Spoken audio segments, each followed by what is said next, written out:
Jika kita berbicara asal-usul bangsa Nusantara ataupun suku-suku yang mendiami Nusantara, terasa hambar agaknya jika kita tidak menyinggung tentang suku Bugis. Orang-orang Bugis sangat terkenal akan pengembaraannya di seluruh Nusantara, bahkan sampai Madagaskar dan Afrika pada masa lalu, saat nenek moyang kita menguasai pelayaran di dunia. Bagaimanakah asal-usul dan sejarah suku Bugis? Mari kita simak ulasannya dalam video berikut ini.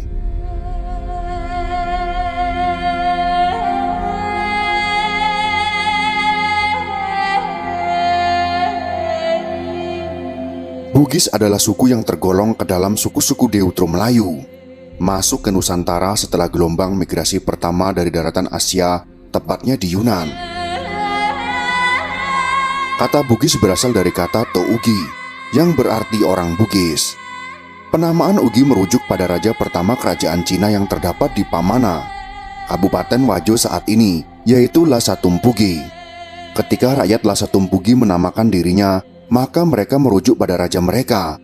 Mereka menjuluki dirinya sebagai Tougi, atau orang-orang atau pengikut dari Lasatumpugi. Lasatumpugi adalah ayah dari Wecudai dan bersaudara dengan Batara Latu, ayahanda dari Saweri Gading. Saweri Gading sendiri adalah suami dari Wecudai dan melahirkan beberapa anak termasuk Lagaligo, yang membuat karya sastra terbesar di dunia dengan jumlah kurang lebih 9.000 halaman folio.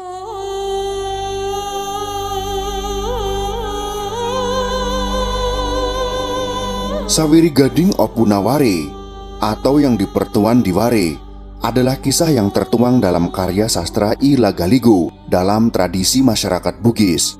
Kisah Saweri Gading juga dikenal dalam tradisi masyarakat Luwuk, Kaili, Gorontalo, dan beberapa tradisi lain di Sulawesi seperti Buton.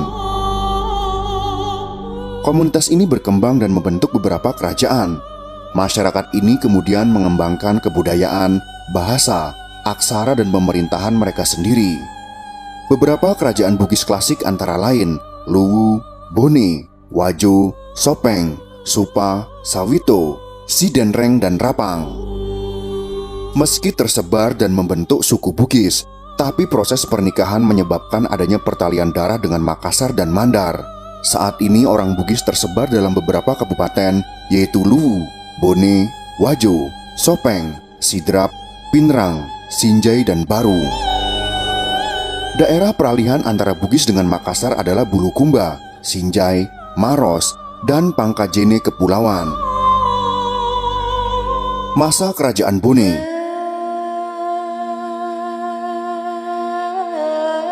Di daerah Bone terjadi kekacauan selama 7 generasi, yang kemudian muncul seorang To Manurung yang dikenal dengan Manurunge Rimatajang.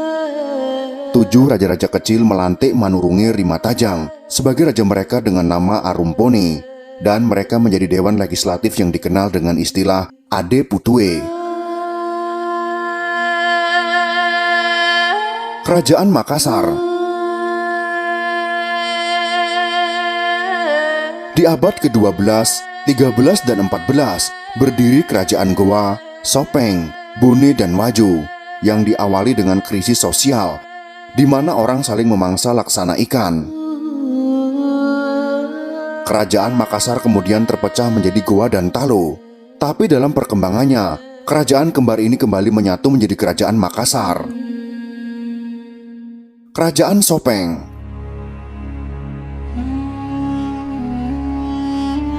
Di saat terjadi kekacauan, di Sopeng muncul 2 orang To Manurung. Pertama seorang wanita yang dikenal dengan nama Manurunge Rigoarie, yang kemudian memerintah Sopeng Riaja. Dan kedua seorang laki-laki yang bernama Latemamala Manurunge Ri Sekanyili yang memerintah di Sopeng Rilau.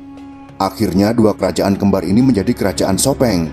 Sementara Kerajaan Wajo berasal dari komune-komune dari berbagai arah yang berkumpul di sekitar Danau Lampu Lungeng yang dipimpin seorang yang memiliki kemampuan supranatural yang disebut dengan Puange Ri Lampulung. Sepeninggal beliau, komune tersebut berpindah ke Boli yang dipimpin oleh seorang yang juga memiliki kemampuan supranatural. Datangnya Lapauke, seorang pangeran dari kerajaan Cina atau Pamana, beberapa lama setelahnya, kemudian membangun kerajaan Cinotabi. Selama 5 generasi, kerajaan ini bubar dan terbentuk Kerajaan Wajo. Konflik antar kerajaan pada abad ke-15 ketika kerajaan Gowa dan Bone mulai menguat dan Sopeng serta Wajo mulai muncul. Maka terjadi konflik perbatasan dalam menguasai dominasi politik dan ekonomi antar kerajaan. Kerajaan Bone memperluas wilayahnya sehingga bertemu dengan wilayah Gowa di Bulukumba. Sementara di utara, Bone bertemu Luwu di Sungai Walenai. Sedangkan kerajaan Wajo perlahan juga melakukan perluasan wilayah, sementara Sopeng memperluas ke arah barat sampai di Baru. Perang antara kerajaan Luwu dan Bone dimenangkan oleh Bone, dan Luwu kemudian mempersaudarakan kerajaan mereka. Sungai Walenai adalah jalur ekonomi dari Danau Tempe dan Danau Sidenreng menuju Teluk Bone.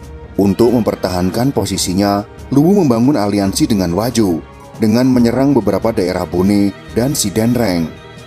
Berikutnya wilayah Luwu semakin tergeser ke utara dan dikuasai Wajo melalui penaklukan atau penggabungan. Wajo kemudian bergesek dengan Bone. Invasi Gowa kemudian merebut beberapa daerah Bone serta menaklukkan Wajo dan Sopeng. Untuk menghadapi hegemoni Gowa, kerajaan Bone, Wajo, dan Sopeng membentuk aliansi yang disebut Telum Pocoe. Penyebaran agama Islam.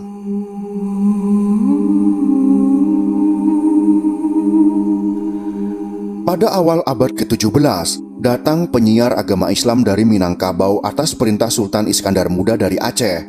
Mereka itu adalah Abdul Makmur atau Datuk Ribandang yang mengislamkan Gowa dan Talo, Sulaiman atau Datuk Patimang yang menyebarkan Islam di Luwu, dan Nurdin Aryani atau Datuk Ritiro yang menyiarkan Islam di Bulukumba. Kolonialisme Belanda. Pada pertengahan abad ke-17, terjadi persaingan yang tajam antara Gowa dan VOC hingga terjadi beberapa kali pertempuran. Sementara Arumpone ditahan di Gowa dan mengakibatkan terjadinya perlawanan yang dipimpin oleh Latandri Tata Daeng serang Arung Palaka. Arung Palaka didukung oleh Turatea, kerajaan kecil Makassar yang tidak sudi berada di bawah Gowa. Sementara Sultan Hasanuddin didukung oleh menantunya, yaitu Latendri Lai Tosengeng, Arung Matoa Wajo, Maradia Mandar, dan Datu Lawu.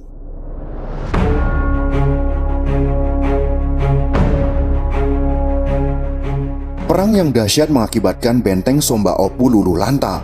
Kekalahan ini mengakibatkan ditandatanganinya perjanjian Bongaya yang sangat merugikan kerajaan Gowa. Pernikahan Lapatau dengan putri Datu Luwu, Datu Sopeng, dan Somba Gowa adalah sebuah proses rekonsiliasi atas konflik di Jazirah Sulawesi Selatan. Setelah itu tidak ada lagi perang yang besar sampai kemudian di tahun 1905 sampai tahun 1906 setelah perlawanan Sultan Husain Karaeng Lembang Parang dan Lapawawoi Karaeng Segeri Arumpone dipadamkan.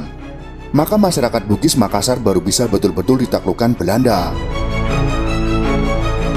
Kosongnya kepemimpinan lokal mengakibatkan Belanda menerbitkan Korte Verklaring, yaitu perjanjian pendek tentang pengangkatan raja sebagai pemulihan kondisi kerajaan yang sempat lowong setelah penaklukan. Kerajaan tidak lagi berdaulat, tapi hanya sekedar perpanjangan tangan kekuasaan pemerintah kolonial Belanda. Sampai kemudian muncul Jepang menggeser Belanda hingga berdirinya NKRI. Masa kemerdekaan. Para raja-raja di Nusantara bersepakat membubarkan kerajaan mereka dan melebur dalam wadah NKRI pada tahun 1950 sampai dengan 1960-an. Indonesia khususnya Sulawesi Selatan disibukkan dengan pemberontakan. Pemberontakan ini mengakibatkan banyak orang Bugis meninggalkan kampung halamannya. Seiring dengan arus reformasi, muncullah wacana pemekaran. Daerah Mandar membentuk provinsi baru yaitu Sulawesi Barat. Kabupaten Luwu terpecah 3 daerah tingkat 2, sementara banyak kecamatan dan desa atau kelurahan juga dimekarkan. Orang Bugis dalam perantauan. Kepiawaian suku Bugis Makassar dalam mengarungi samudra cukup dikenal luas, dan wilayah perantauan mereka pun hingga Malaysia, Filipina, Brunei, Thailand, Australia, Madagaskar, dan Afrika Selatan. Bahkan di pinggiran kota Cape Town di Afrika Selatan, terdapat sebuah suburb yang bernama Makassar, sebagai tanda penduduk setempat mengingat tanah asal nenek moyang mereka. Konflik antara kerajaan Bugis dan Makassar serta konflik sesama kerajaan Bugis pada abad ke-16, 17, 18, dan 19 menyebabkan tidak tenangnya daerah Sulawesi Selatan. Hal ini menyebabkan banyaknya orang Bugis bermigrasi terutama di daerah pesisir. Selain itu, budaya merantau juga didorong oleh keinginan akan kemerdekaan. Kebahagiaan dalam tradisi Bugis hanya dapat diraih melalui kemerdekaan. Pada abad ke-17, datanglah seorang pemimpin suku Bugis menghadap Raja Banjar yang berkedudukan di Kayu Tangi atau Martapura untuk diizinkan mendirikan pemukiman di Pagatan Tanah Bumbu. Raja Banjar kemudian memberikan gelar Kapitan Laut Pulo kepadanya yang kemudian menjadi Raja Pagatan. Kini sebagian besar suku Bugis tinggal di daerah pesisir timur Kalimantan Selatan, yaitu di Tanah Bumbu dan Kota Baru. Setelah dikuasainya kerajaan Goa oleh VOC pada pertengahan abad ke-17, banyak perantau Melayu dan Minangkabau yang menduduki jabatan di kerajaan Goa bersama orang Bugis lainnya ikut meninggalkan Sulawesi menuju kerajaan-kerajaan di tanah Melayu. Di sini mereka turut terlibat dalam perebutan politik kerajaan-kerajaan Melayu. Hingga saat ini, banyak raja-raja Johor yang merupakan keturunan dari orang Bugis. Itulah sekelumit kisah tentang asal-usul suku Bugis dan sejarahnya. Semoga informasi ini bisa bermanfaat untuk kita semua.